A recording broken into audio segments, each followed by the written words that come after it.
सभी भक्तों को जय सिया राम।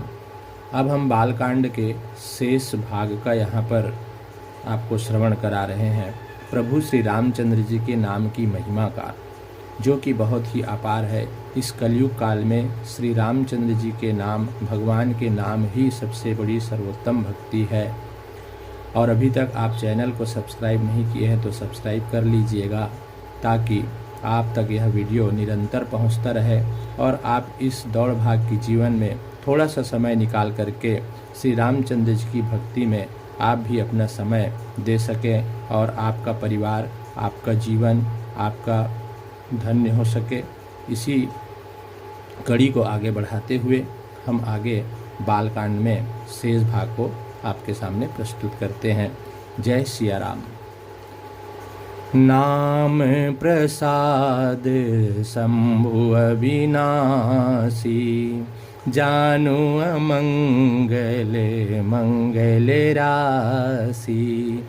सुख सनकादि सिद्ध मुनि जोगी, नाम प्रसाद ब्रह्मा सुख भोगी। नाम ही के प्रसाद से शिव जी अविनाशी हैं और अमंगल वेश वाले होने पर भी मंगल की राशि हैं।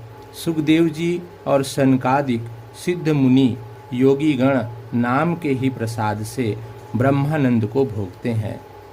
नारद जी ने नाम के प्रताप को जाना है। हरि के सारे संसार को प्यारे हैं, हरि सारे संसार को प्यारे हैं, हरि को हर प्यारे हैं। और आप श्री नारद जी हरि और हर दोनों को प्रिय हैं। नाम के जपने से प्रभु ने कृपा की, जिससे प्रहलाद भक्ति शिरोमणि हो गए। ध्रुव जी ने ग्लानि से विमाता के वचनों से दुखी होकर के सकाम भाव से हरि नाम को जपा और उसके प्रताप से अचल अनुपम स्थान प्राप्त किया। हनुमान जी ने पवित्र नाम का स्मरण करके श्री रामचंद्र जी को अपने वश में कर रखा है। सुमेरी पवन सुत पावन नामो, अपने बस करी राखे रामो। बोलिए श्री रामचंद्र की जय। अपतु अजामिलु गजुग निकाऊ, भय मुकुत हरि नाम प्रभाऊ। कहों कहाँ लगी नाम बढ़ाई, रामु न सकहि नाम गुण गाई। नीच अजामिल गज और गड़ी का मतलब वेश्या भी श्री हरि के नाम के प्रभाव से मुक्त हो गए।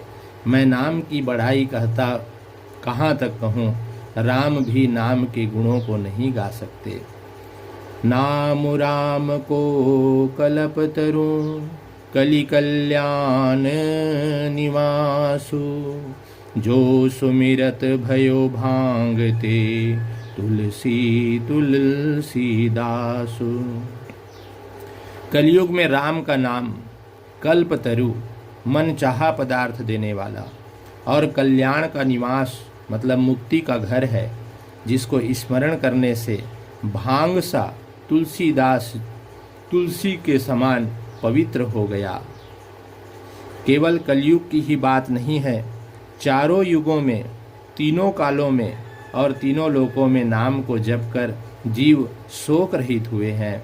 वेद, पुराण और संतों का मत यही है कि समस्त पुण्यों का फल श्री रामचंद्र जी में प्रेम होना है।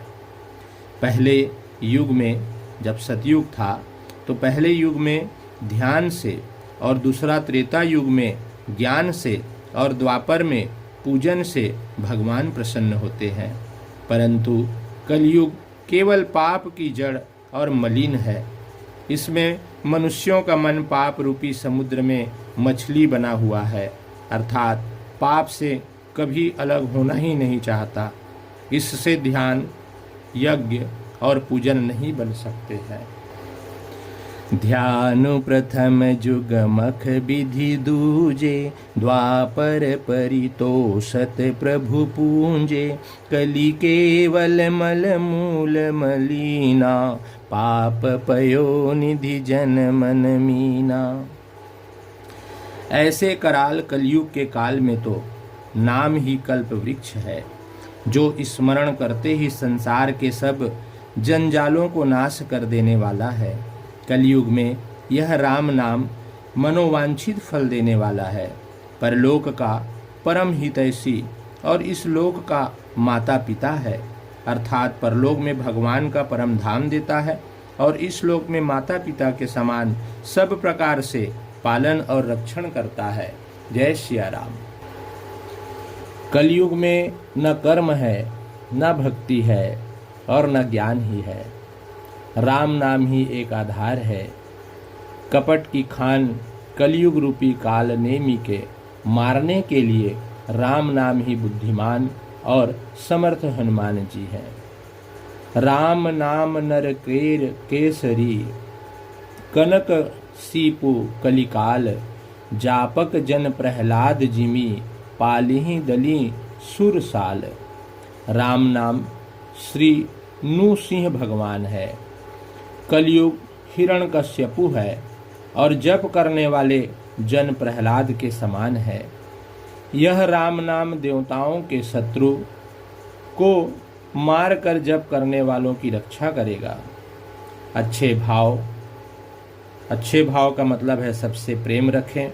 बुरे भाव में सबसे बैर होता है। तो अच्छे भाव और बुरे भाव से, क्रोध से या आलस्य से किसी तरह से भी नाम जपने से 10 दिशाओं में कल्याण होता है। तो यहाँ पर भगवान श्री रामचंद्र जी के नाम की महिमा का बखान करते हुए बाबा तुलसी कहते हैं कि आपकी भाव जैसा भी हो, लेकिन मुख से भगवान का नाम निकलता रहे। उसी परम कल्याणकारी राम नाम का स्मरण करके और श्री रघुनाथ जी को मस्तक नवाकर मैं राम जी के गुणों का वर्णन करता हूँ। वे श्री राम जी मेरी बिगड़ी हुई सब तरह से सुधार लेंगे, जिनकी कृपा करने से नहीं अघाती। राम से उत्तम स्वामी और मुझ सरीखा बुरा सेवक, इतने पर भी उन दयानिधि ने अपनी ओर देख करके मेरा पालन किया है। लोक और वेद में भी अच्छे स्वामी की यही प्रीति प्रसिद्ध है। यह वह विनय सुनते ही प्रेम को पहचान लेता है। अमीर, गरीब, गंवार, नगर निवासी, पंडित, मूर्ख, बदनाम, यशस्वी आदि, सुकवि, कुकवि सभी नर नारी अपनी अपनी बुद्धि के अनुसार राजा की सराहना करते हैं और साधु, बुद्धिमान, सुशील, ईश्वर के अंश से उत्पन्न कृपालु राजा सबकी सुनकर और उनकी वाणी, भक्ति, विनय और चाल को पहचान कर सुंदर मीठी वाणी से सबका यथा योग्य सम्मान करते हैं। यह स्वभाव तो संसारी राजाओं का है। कौशलनाथ श्री रामचंद्र जी तो चतुर शिरोमणि है।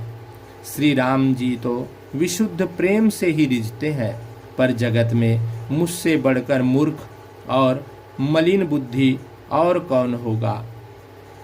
सठ सेवक की प्रीति रुचि, रखी हहीं राम कृपालु, उपल किए जल जान जेहि, सचिव सुमति कपि भानु। तथापि कृपालु श्री रामचंद्र जी मुझ दुष्ट सेवक की प्रीति और रुचि को अवश्य रखेंगे, जिन्होंने पत्थरों को जहाज और बंदर भालुओं को बुद्धिमान मंत्री बना लिया। सब लोग मुझे श्री रामचंद्र जी का सेवक कहते हैं और मैं भी बिना लज्जा संकोच के कहता हूँ, कृपालु श्री राम जी इस निंदा को सहते हैं कि श्री सीतानाथ जी जैसे स्वामी का तुलसीदास सा सेवक है। बोलिए श्री रामचंद्र जी महाराज की जय। अति बड़ी मोरी ढिठाई खोरी, सुनी अघनर कहूँ नाम सकोरी, समुझी सहम मोहि अपडर अपने, सो सुधि राम किन्न नहीं सपने।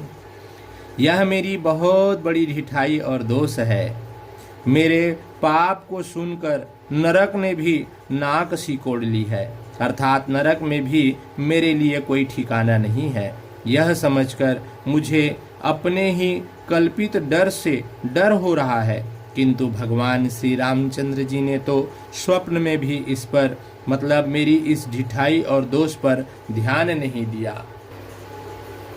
वरम मेरे प्रभु श्री रामचंद्र जी ने तो इस बात को सुनकर, देखकर और अपने सुचित्त रूपी चक्षु से निरीक्षण कर मेरी भक्ति और बुद्धि की सराहना की, क्योंकि कहने में चाहे बिगड़ जाए, अर्थात मैं चाहे अपने को भगवान का सेवक कहता या कहलाता रहूं, परंतु हृदय में अच्छापन होना चाहिए।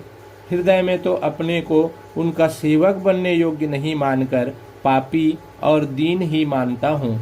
यह अच्छापन है। श्री रामचंद्र जी भी दास के हृदय की स्थिति जान करके रीझ जाते हैं।